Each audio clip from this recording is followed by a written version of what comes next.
Hola, gente de YouTube. ¿Cómo están? Bien. Excelente. Bueno, aquí les traigo un nuevo fanfic, o quizá no, tal vez ya lo escucharon en otra parte, o tal vez no. El link del fanfic estará en la descripción, así que vayan y apoyen al creador para que se anime a sacar más capítulos. Bueno, ya los dejo con el fanfic. Así que nos vemos en el próximo video, cuídense mucho y que Dios los bendiga con mucho dinero. Y si no quieren dinero, entonces con muchos bebés. Capítulo 268. Lo que ocultamos. Sé que son capaces de mucho, pero recuerden, su seguridad es lo primero. Investigar desde las sombras no es lo mismo que enfrentarse directamente al mal que acecha. Una vez descubran algo, avísenme de inmediato para que podamos prepararnos. En serio, estoy preocupado por ustedes. Intenté transmitir la seriedad del asunto y mi genuina preocupación. ¿Pueden prometerme que me avisarán antes de hacer cualquier cosa? Las chicas intercambiaron miradas al notar lo intenso que estaba siendo. Sin embargo, tras unos segundos de duda, lograron prometerme que no actuarían de forma imprudente. Y no, esto no era solo por querer ver a mi Hermipussy, sino porque realmente me preocupaba por ellas. Bueno, creo que ya retrasé los regalos demasiado. Aquí los tienen. Dicho esto, saqué varias cajas rectangulares pequeñas y las repartí entre todas las presentes. Con curiosidad, las chicas tomaron las cajas y las abrieron una a una. Sin embargo, pronto sus rostros se llenaron de confusión al observar su contenido. Dentro de cada caja había un par de lentillas de colores iridiscentes oscuros, aunque no demasiado llamativos. Las sostuvieron en sus manos, analizándolas con intriga. En el mundo mágico, los lentes de contacto no existían y, de haberlo hecho, pocos habrían tenido acceso a ellos. De hecho, incluso en el mundo Moogle de esta época, no eran precisamente comunes. ¿Qué es esto?, preguntó Parvati, inclinándose para recoger una de las lentillas que se le había caído. Lentes. Red, mis palabras solo las confundieron más. Me observaron con incredulidad, preguntándose por qué no tenían marco. Entonces, aclaré. Son lentillas. Se colocan directamente sobre los ojos y se adhieren a ellos bajo los párpados.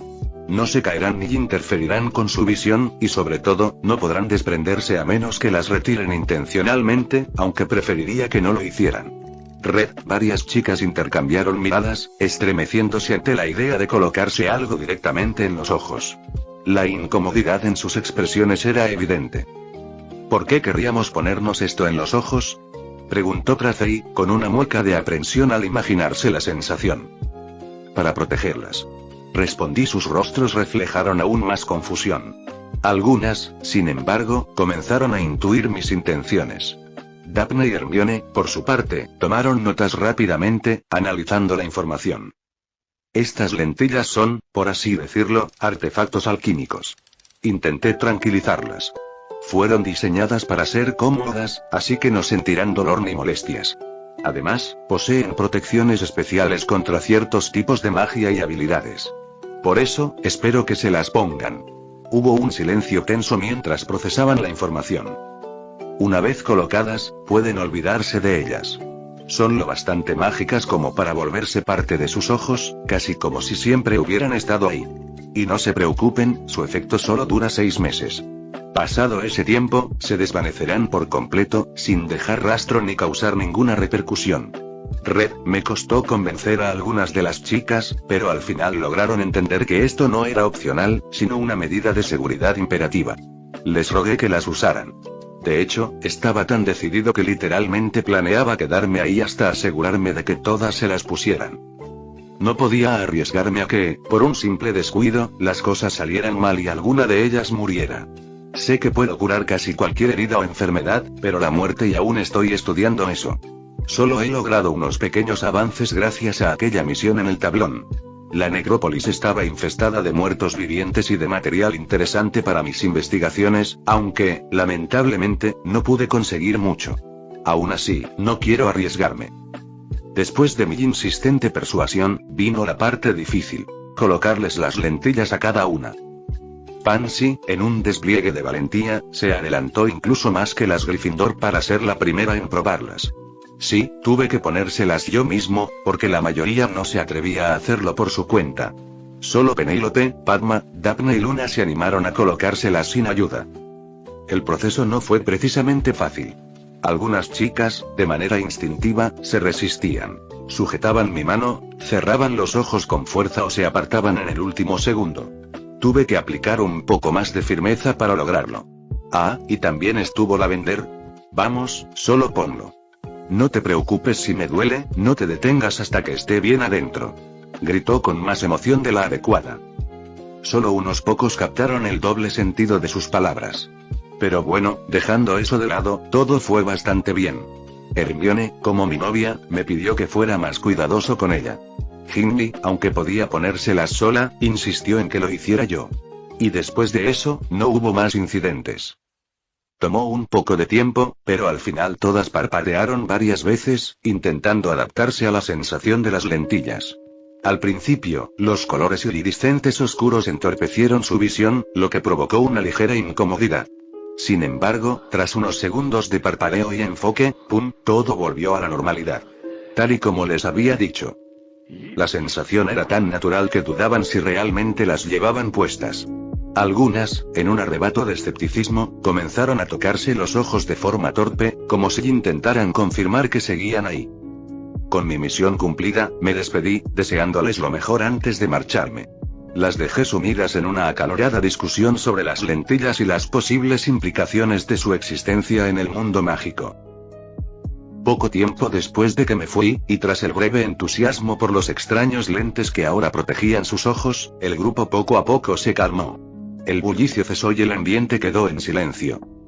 Bueno, ahora que se ha ido, podemos volver a nuestra investigación, dijo Hermione, mientras ella y Penélope reorganizaban la mesa y la pizarra, revelando varias notas y diagramas que antes no estaban allí. ¿No deberíamos haberle contado sobre el resto de la investigación?, preguntó Susan con cierta duda. No le dijimos todo, en cierto sentido, lo que dijo, él tiene razón. Es nuestra investigación. Así que no está mal ocultar algunas pequeñas cosas, respondió Parvati, aunque tampoco sonaba del todo segura. Yo también lo creo. Hermione asintió levemente, sin alzar demasiado la mirada.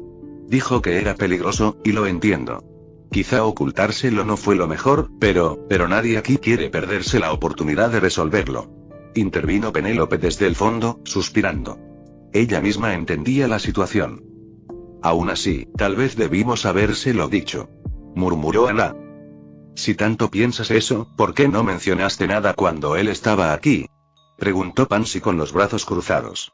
En su caso, si Red le hubiera preguntado directamente, le habría contado todo sin dudar, pero si no, y ella también quería resolver este misterio por sí misma.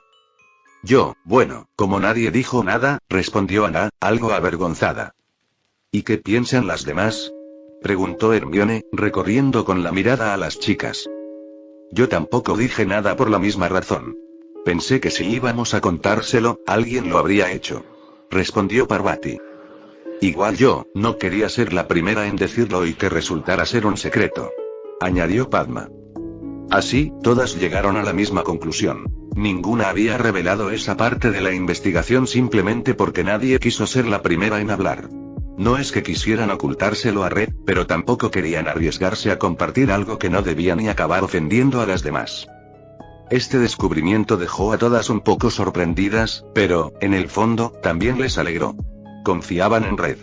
Les gustaba la seguridad que él les daba. Pero, al mismo tiempo, querían conservar cierta independencia, resolver el misterio por su cuenta y obtener su propia parte de la gloria. Bien, entonces quedamos en esto. No le diremos nada a Red a menos que sea realmente necesario o peligroso, ¿de acuerdo?, preguntó Hermione. Al ver el asentimiento general, prosiguió. Perfecto, ahora sigamos. Red tenía razón. Su regalo ya nos ha revelado mucho. El atacante usa algún tipo de magia o habilidad relacionada con la vista, dijo Padma con seguridad. Eso nos deja con magias y criaturas, descartando plantas y venenos.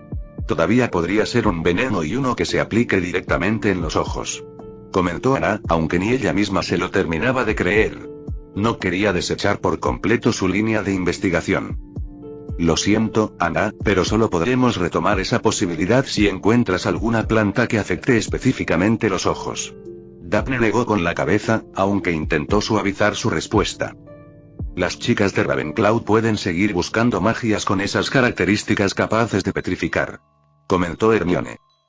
El problema sigue siendo el mismo que antes, dijo Penélope, señalando la dificultad. Conocemos algunas maldiciones gracias a los tomos que trajeron las chicas de Slytherin, pero si realmente queremos investigar magia oscura que pueda hacer algo así, tendríamos que entrar en la sección prohibida. Un ligero murmullo recorrió el grupo. No era una opción sencilla. Supongo que en eso sí podríamos pedir ayuda a Red, sugirió Tracey tras pensarlo un momento. Sí, no hay muchas alternativas y al menos no sin llamar la atención. Hermione asintió, cruzándose de brazos. Luego, mirando a las demás, preguntó: ¿Quiénes están a favor de pedirle ayuda a Red para entrar en la sección prohibida? Preguntó y todas levantaron la mano. Bien. Penélope, ¿puedes encargarte de eso? No se preocupen, me pondré en contacto con él en breve, respondió la aludida, tratando de disimular el leve sonrojo en su rostro. Sabía que este favor le costaría algo. Ahora, en cuanto a las criaturas y de nuestra lista, las que cumplen los requisitos y que es probable que estén presentes aquí son dos: una gorgona y un cocatrice. Hermione revisó la lista de seres mágicos, donde varios ya estaban tachados. Tenemos que estudiarlos con más profundidad. Nosotras podemos ayudar ahora que las plantas quedaron descartadas, dijo Ana, con Susan asintiendo a su lado. Perfecto. Hermione hizo una marca en su cuaderno y luego levantó la mirada. Astoria, ¿pudiste verificarlo? Todas las miradas se posaron en la pequeña rubia. Sí, respondió con un tono tímido. Esa fue la razón por la que me retrasé. Es cierto, y la víctima de hace 50 años fue Myrtle la Llorona. Un leve silencio cayó sobre el grupo. Habían avanzado más de lo que parecía a simple vista. Siguiendo la pista de la Cámara de los Secretos, investigaron los sucesos de hace medio siglo y descubrieron dos personajes cruciales: una víctima y un culpable. La víctima era Myrtle, ahora un fantasma en los baños del segundo piso. Y el acusado Hagrid. Ninguna de ellas creía que Hagrid fuera realmente responsable. No parecía ese tipo de persona, y si lo hubiera sido, estaría en Azkaban, no trabajando en Hogwarts como guardabosques. Aún así, no podían descartar ninguna posibilidad, por lo que algunas chicas ya se habían preparado para investigarlo. Bien. Tenemos que hablar con Myrtle y sacarle la mayor información posible. Si logramos identificar la criatura o la magia utilizada en los ataques, habremos resuelto la mitad del misterio, concluyó Hermione. Yo puedo hablar con ella, se ofreció Lavender sin dudar. De hecho, ya organicé una reunión para pasado mañana. Las demás la miraron con curiosidad. ¿Cómo lograste que aceptara?, preguntó Susan. Lavender sonrió con aire travieso. Digamos que Myrtle y yo tenemos un par de cosas en común. Nos llevamos bastante bien desde que nos presentaron. Lavender: bien, creo que eso cubre todo por hoy, dijo Hermione, revisando una última vez sus apuntes. Damos por terminada la reunión. Las demás asintieron en aprobación. La persona que dirigirá la próxima será, y pasó una página en su cuaderno antes de leer el nombre en voz alta: Luna. Todas voltearon hacia la niña de ojos saltones, que les devolvió una sonrisa radiante. Este grupo ya había establecido un sistema de liderazgo rotatorio. Y ahora, era el turno de Luna Lovegood de llevar las riendas de la investigación. Capítulo 269. Cambios en el feudo. Aparecí de repente en el feudo y, al hacerlo, noté cómo, cada vez que entraba, el lugar parecía cambiar un poco más. Realmente me estoy esforzando en esto, y este pequeño territorio sigue creciendo y mejorando constantemente. Solo con recorrer el pueblo se pueden ver nuevos edificios o mejoras en los ya existentes. No puedo decir que ha sido fácil. Prácticamente he gastado gran parte de mi energía en crear oro con el poder de la piedra filosofal que corre por mi sangre. Todos esos viajes a Gringotts. Pero estoy satisfecho. Aunque ahora mi objetivo no está en el pueblo, pasar tiempo con las chicas tampoco está mal, aunque últimamente siempre están cansadas. Tomé la decisión de entrenarlas después de que Petunia se recuperara de los rituales y descubriera que tenía la capacidad física de al menos 3 hombres. Ese se convirtió en mi nuevo objetivo, aunque sin descuidar el cariño y amor que merecen. La mayor parte del entrenamiento no consiste en clases teóricas ni en ejercicios estrictamente prácticos, sino en realizar las misiones diarias y semanales del tablón. Viajar a pequeños mundos donde no solo se curten en la vida real, sino que también exploramos y disfrutamos aventuras juntos. Hablando de las misiones del tablón, ya he logrado comprender un poco cómo funcionan en cuanto a su duración. Las misiones diarias pueden durar desde unas horas hasta pocos días. Las semanales van desde semanas hasta meses. Las mensuales pueden durar desde varios meses hasta unos pocos años. Supongo que, si logro desbloquear las misiones anuales, estas podrían extenderse de varios años a décadas. Ciertamente, gasté muchas monedas de cristal en actualizar el tablón, pero valió la pena. En cuanto a las monedas de cristal, las misiones diarias tienen una baja probabilidad de otorgarlas como recompensa, entre 1 y 10 monedas, pero encontrarlas es raro. Suelen aparecer entre cientos de misiones. Las misiones semanales ya presentan una probabilidad cercana al 50-50 de otorgarlas, aunque nunca vi más de 50 monedas de recompensa. Las misiones mensuales ya ofrecen recompensas en centenas, pero la cantidad varía según el desempeño en la misión. En fin, solo digo que las monedas gastadas se recuperan lentamente, pero en el futuro, ya no se tratará de compensar pérdidas, sino de obtener una verdadera ganancia. Dejé de divagar en mis pensamientos mientras continuaba mi camino. Miré a lo lejos, en el borde del feudo, donde en una zona despejada se erguía un gran campo de Quidditch. Ese era el campo que construí para mi hermana y las brujas del nido, tal como lo prometí. Era grande, incluso más que el de Hogwarts, con las dimensiones de un estadio profesional. Uno pensaría que con solo colocar 3 aros en cada lado habría terminado rápidamente, pero no. Este estadio no era normal. Gasté bastante dinero en él, aunque, por suerte, no usé monedas de cristal. Sin embargo, al final logré que cumpliera con mis expectativas. Era el estadio perfecto para entrenar a las chicas.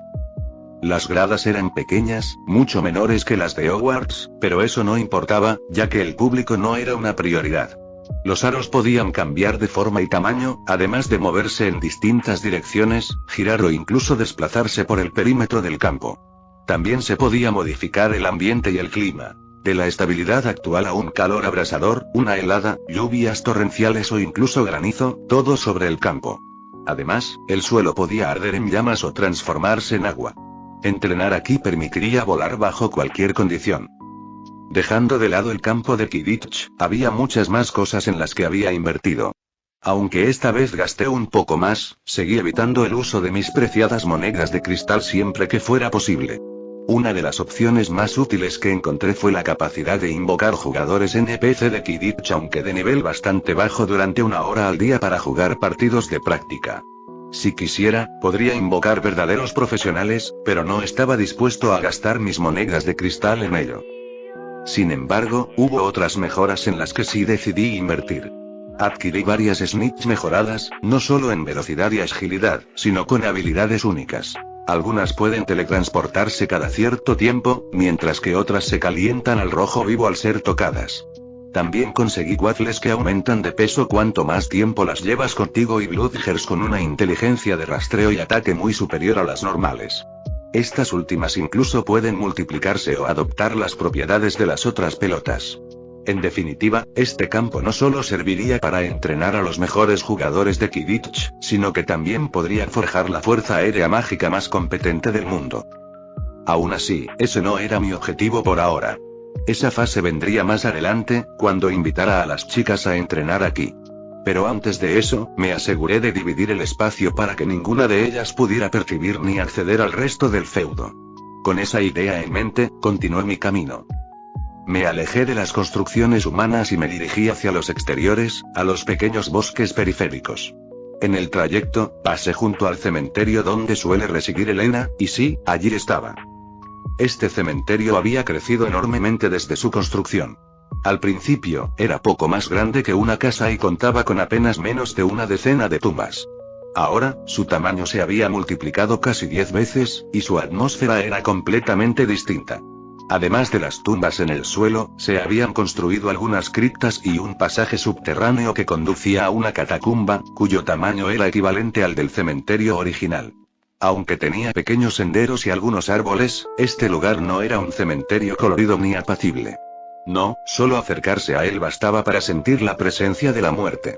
La tierra parecía estar marchita, los árboles secos y ennegrecidos, y aunque en el feudo las nubes eran escasas, la mayoría parecían acumularse aquí, volviendo este sitio más oscuro que cualquier otra parte. Elena se encontraba en el centro del cementerio, en lo que podría haber sido una pequeña plaza si no fuera por el círculo mágico grabado en el suelo, decorado con calaveras en las esquinas y otros elementos nigrománticos. De vez en cuando, se podía ver a la fantasma absorbiendo corrientes de energía, unas de un verde espectral y otras de un azul gélido. No muy lejos de allí, se alzaba una pequeña torre o quizás debería llamarlo pilar con un orbe en la parte superior que emanaba la misma energía que Elena absorbía ocasionalmente. Toda esta expansión del cementerio se debió a nuestro viaje a la necrópolis. No obtuvimos demasiado en aquella misión, ya que resultó ser increíblemente difícil. Había tanta magia de muerte instantánea que el Avada Kedavra de Voldemort parecía un simple truco de campesinos en comparación con lo que encontramos allí. Sin embargo, lo poco que conseguimos lo aprovechamos al máximo. El único problema real es que, en teoría, si Elena dejara de absorber esta energía, en menos de un mes algunos cadáveres comenzarían a levantarse por sí solos. Su intervención ralentiza este proceso, pero no lo detiene por completo.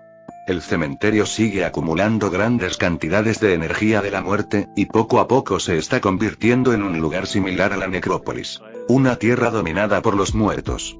Y esto solo empeorará a medida que el cementerio continúe mejorando. Aunque en el futuro esto podría ser útil para entrenar, por ahora los muertos que podrían alzarse son simples criaturas sin mente, meros espectros que solo buscan destruir la vida. Son débiles, pero, ¿por cuánto tiempo?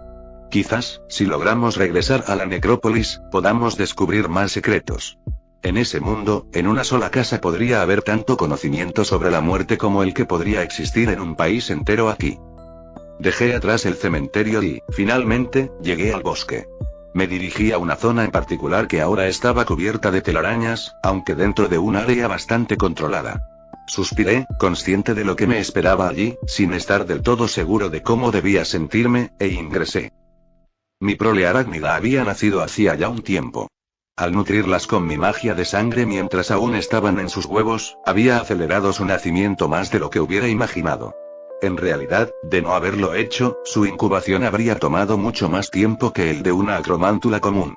Lo sé bien, pues tuve que alimentarlas varias veces antes de sentir que su vitalidad alcanzaba un nivel aceptable.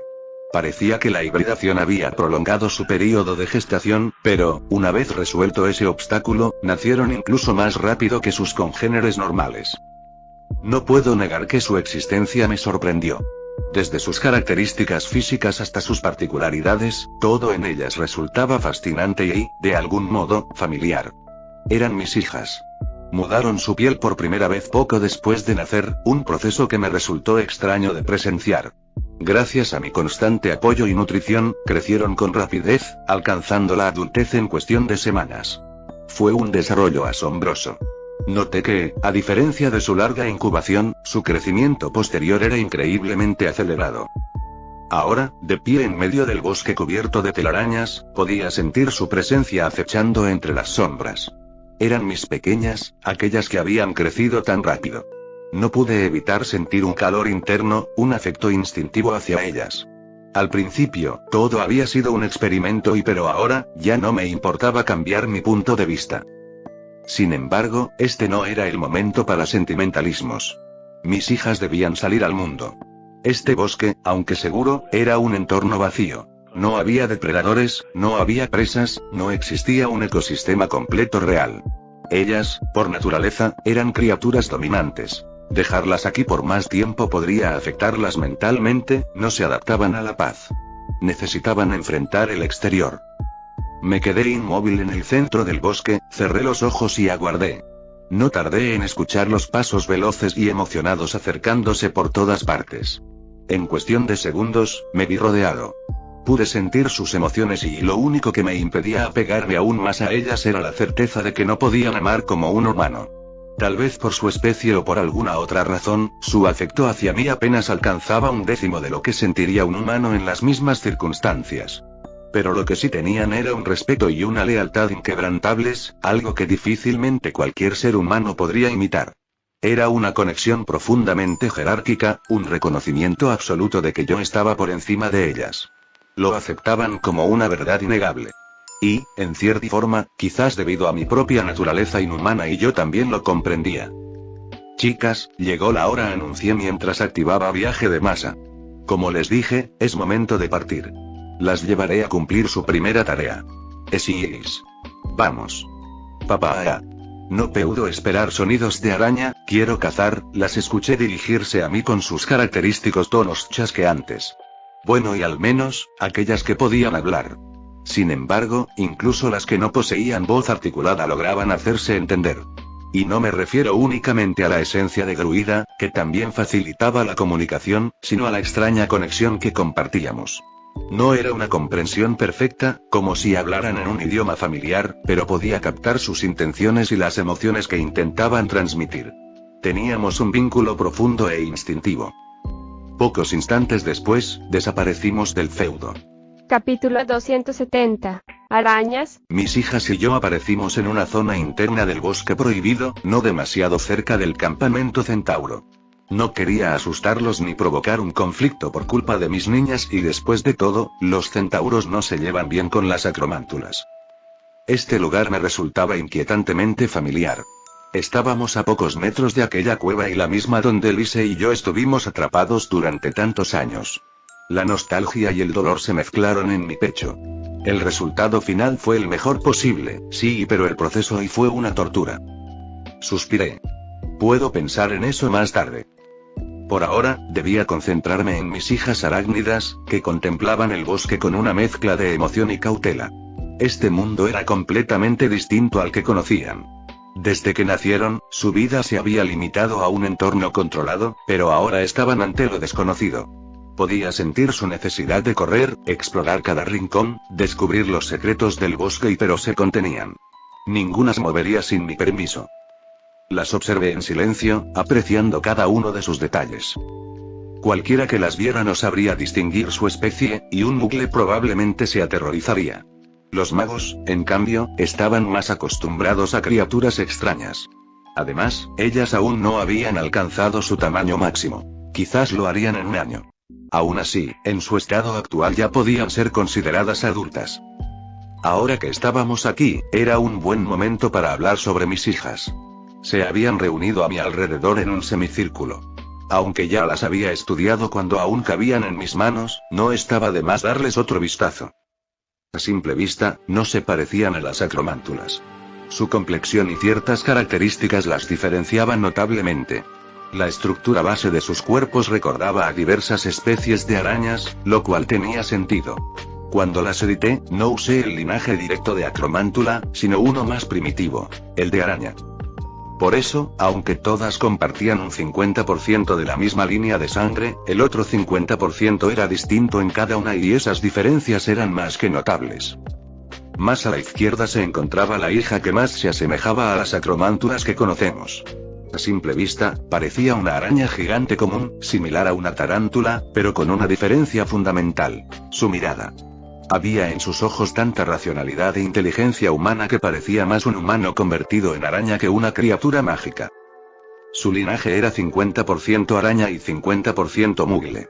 Como mencioné antes, su apariencia no difería mucho de las acromántulas normales, pero tenía dos características esenciales que la distinguían. La primera: apenas podía hablar como un humano, a diferencia de las acromántulas. La segunda, y la más sorprendente: su inteligencia era totalmente comparable a la humana. Si no pudiera entenderla a través de nuestra conexión, quizá hubiera tardado mucho en descubrirlo. Pero su rápido crecimiento dejó claro su potencial. Su cerebro evolucionó a la par de su cuerpo, adaptándose con una facilidad impresionante. Ha sido la hija arácnida que más rápido ha aprendido todo lo que le he enseñado. Si tuviera manos humanas, no dudo que podría escribir sin dificultad, a pesar de que solo pasé unos pocos días enseñándole. Quizás sea la más inteligente de todas mis hijas, pero no la más poderosa. Por ahora, la llamo araña Hermione. La siguiente hija también tenía un cuerpo predominantemente arácnido, pero su aspecto era más acorde al de una araña saco. A diferencia de su hermana, carecía de pelo y su color era mayormente tonos de verde oscuro y algunas partes negras y claro, si ignoramos los destellos de azul brillante que aparecían de forma intermitente en ciertas zonas de su espalda y abdomen. Ese brillo no era meramente decorativo. Era un indicio claro de que estaba usando magia. Esta hija tenía un linaje de 50% araña y 50% mago, y su potencial se hizo evidente desde el momento en que nació.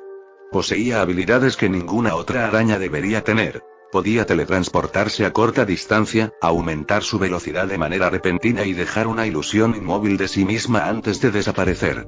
Incluso su veneno, aunque dejó de ser letal, adquirió la capacidad de consumir o interferir con el poder mágico de sus víctimas. Sin duda, era un espécimen fascinante y peligroso para cualquiera que la encontrara en el bosque. Por suerte, aunque no era tan inteligente como su hermana, tampoco era tan agresiva. Sin embargo, sí era sumamente territorial. En cuanto a su habla, poseía la misma capacidad de las acromántulas, aunque su fuerte acento arácnido la hacía sonar aún más intimidante. Por ello, la llamé simplemente araña mágica. Mi siguiente hija era la más humana de todas pero en un sentido distinto a araña Hermione. Su inteligencia, aunque muy superior a la de las acromántulas, no alcanzaba el nivel de su primera hermana. Fue con ella con quien hice una excepción en cuanto al linaje. No estaba seguro de si los magos actuales poseían un linaje puramente mágico, así que quise probar con una combinación que se asemejara lo más posible a ellos. Mezclé 50% araña con 25% mugle y 25% mago. Y así nació ella. Una arachne, como las de las fantasías medievales. Un cuerpo de araña del que, desde el prosoma, emergía la figura de una mujer. Era la única de mis hijas capaz de hablar con total fluidez, sin acento arácnido ni restricciones vocales. Sin embargo, su apariencia estaba lejos de ser humana. Su torso, aunque con forma femenina, no tenía pechos, y su piel no era realmente piel, sino una quitina lisa y oscura que bien podría pasar por piel humana a simple vista. Carecía de cabello, y sus ojos tenía un par de ojos grandes con forma humana, pero también 6 más pequeños, casi ocultos. Sus brazos eran delgados, y sus dedos eran como patas de araña en miniatura, filosos y listos para perforar carne con facilidad. Su cuerpo y su patrón de colores recordaban al de una viuda negra, aunque con una constitución más estilizada y menos pronunciada en el abdomen. Y, como tal, era la más agresiva, sádica y dominante de todas mis hijas. Por esa razón, la llamé simplemente arachne. Ahora comenzamos con las arañas más peculiares en cuanto a su existencia, y lo digo en serio.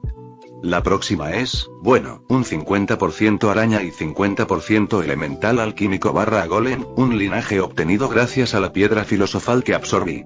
Realmente no sabía qué resultaría de esto, pero el hecho de que su huevo tuviera aspecto metálico ya era un indicio de que algo extraño sucedería. Su aspecto, en cuanto a forma, es bastante genérico, pero, para describirlo de forma simple, parece estar hecha de oro líquido. No es solo que tenga un tono dorado, sino que su cuerpo entero parece derretirse constantemente, con ese mismo oro fluyendo sobre su piel y siendo reabsorbido una y otra vez, formando ondas que recorren su superficie. Su color, aunque siempre dorado, cambia sutilmente de claro a oscuro con cada ondulación, dándole un aspecto hipnótico. El verdadero terror llega al tocarla.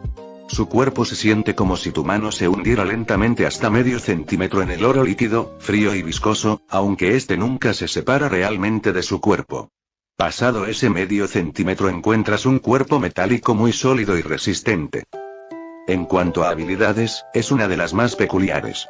No necesita comer, dormir ni respirar, aunque puede consumir materiales inorgánicos si lo desea. Es increíblemente resistente al daño físico y, en lugar de veneno, puede inyectar ese oro líquido en sus víctimas, lo cual no es nada saludable para la mayoría de los seres vivos. Su personalidad es la más tranquila de todas mis hijas. La mayor parte del tiempo no hace absolutamente nada, permaneciendo inmóvil sin ningún problema. Solo se mueve en raras ocasiones o en patrones regulares, y jamás ataca sin motivo. De hecho, si atacas el suelo a centímetros de ella, ni siquiera te considerará una amenaza. Solo si la atacas directamente se defendería.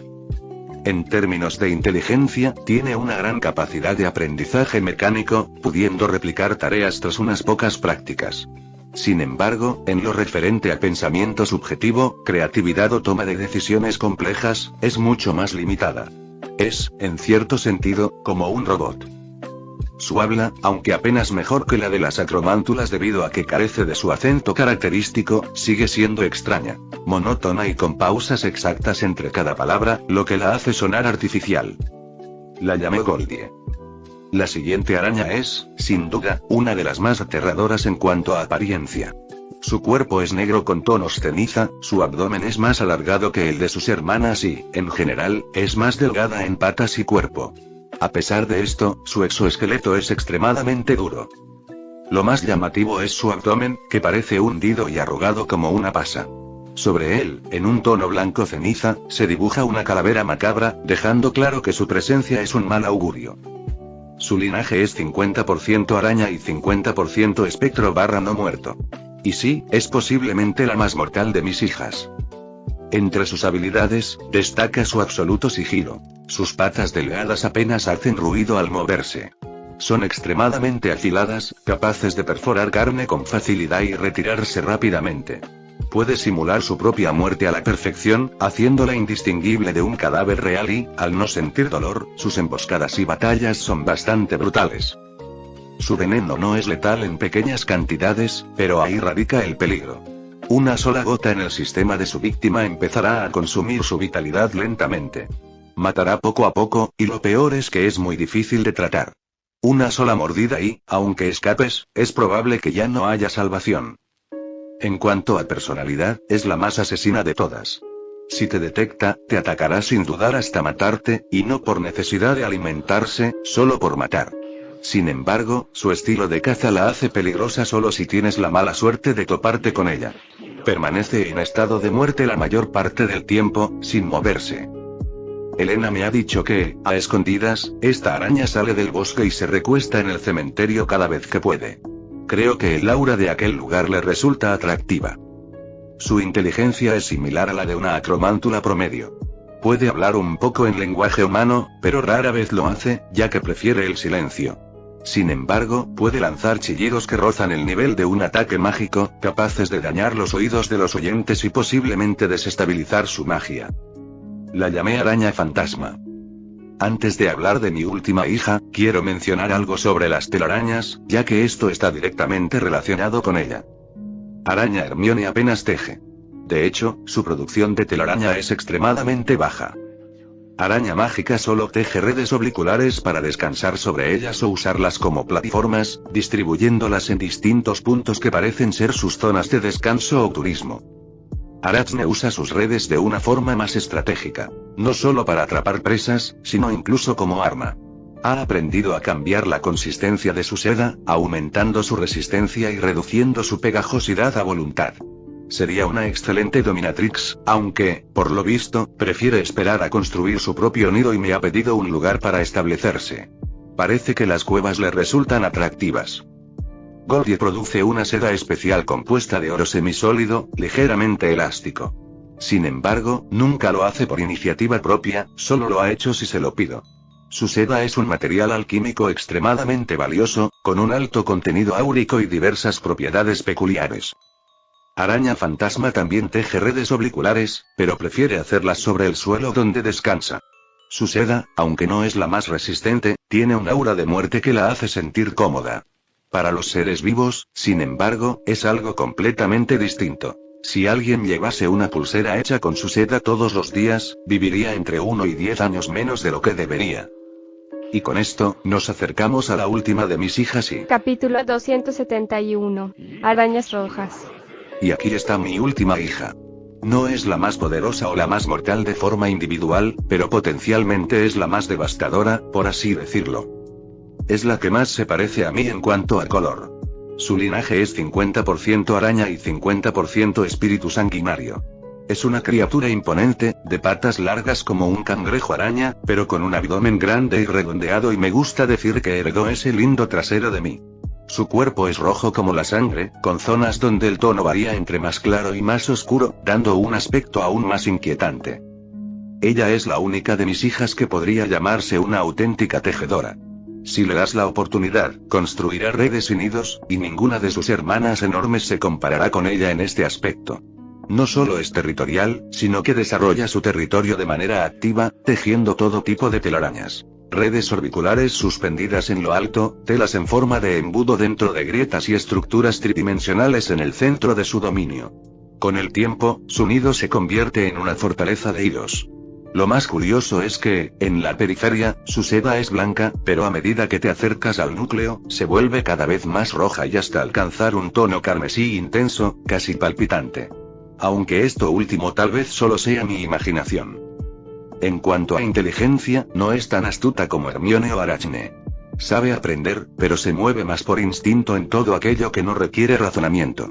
Tampoco es tan letal o precisa como Spider-Ghost o Araña Mágica, ni posee la capacidad productora de Goldie o su increíble resistencia. En muchos aspectos, podrías considerarla la más débil de todas pero jamás dirías que es la menos aterradora. Al contrario, es la más temible de todas mis hijas. Si alguna vez te encuentras con ella como enemigo, reza para matarla antes de que haya tenido tiempo de reproducirse.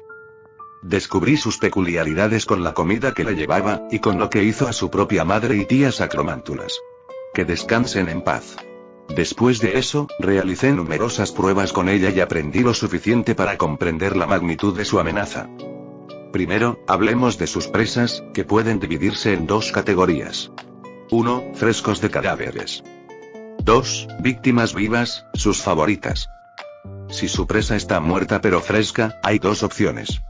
Puede clavar sus colmillos, succionar la sangre y devorar la carne. O simplemente morderla, y aquí es donde todo se vuelve verdaderamente aterrador. Su mordida no es común. En cuestión de horas o días, el cadáver comenzará a hincharse con extrañas protuberancias hasta que, finalmente, explota, liberando cientos de pequeñas arañas formadas casi por completo de sangre. Estas crías, aunque diminutas en comparación con su madre, pueden medir entre 2 y 25 centímetros, dependiendo del tamaño y estado del cadáver. Son efímeras, con una vida útil de días a meses, y aunque no poseen veneno, compensan con su ferocidad y su total lealtad a su madre. Lo más aterrador de todo es su perfecta sincronización y comunicación, funcionando como un enjambre vivo. Si hubiera suficiente, podrías ver un auténtico río de arañas. Luego están las presas vivas y cuyo destino es aún peor. O al menos eso puedo suponer. En realidad, hay diferentes finales para ellas, dependiendo de si la araña las considera alimento o si ve en ellas algún otro propósito. Si las usa para alimentarse, puede drenar su sangre y secarlas por completo, o bien succionar solo una parte, dejándolas vivas.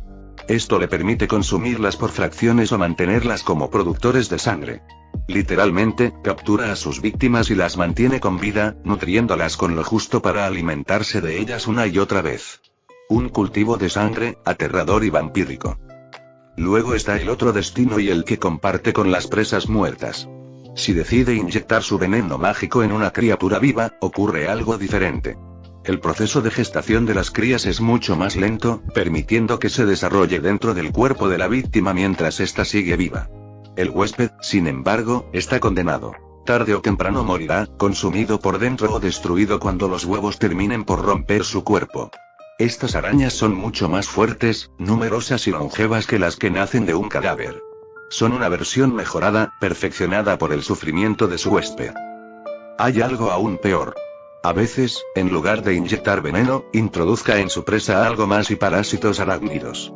Este destino es infinitamente más cruel. A diferencia de los otros casos, el huésped no muere. Las pequeñas criaturas se desarrollan en su interior, transformando su cuerpo en una colmena viviente.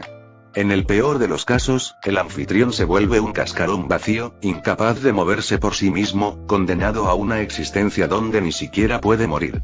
Pero hay otro escenario aún más retorcido. El huésped sobrevive con sus funciones corporales parcialmente reemplazadas por los parásitos. Ya no puedes vivir sin ellos. Sus órganos han sido sustituidos, y su cuerpo se ha convertido en un nido ambulante. Algunos de estos parásitos arácnidos pueden salir temporalmente para cazar o explorar, pero siempre regresan a su huésped, porque él es su hogar. Pero aún hay otro destino. Como si se tratara de una porno grotesca sacada de la peor clase de horror corporal, algunas víctimas son usadas como incubadoras. En este caso, la araña madre deposita sus huevos dentro del cuerpo del huésped, donde crecen hasta estar listos para salir.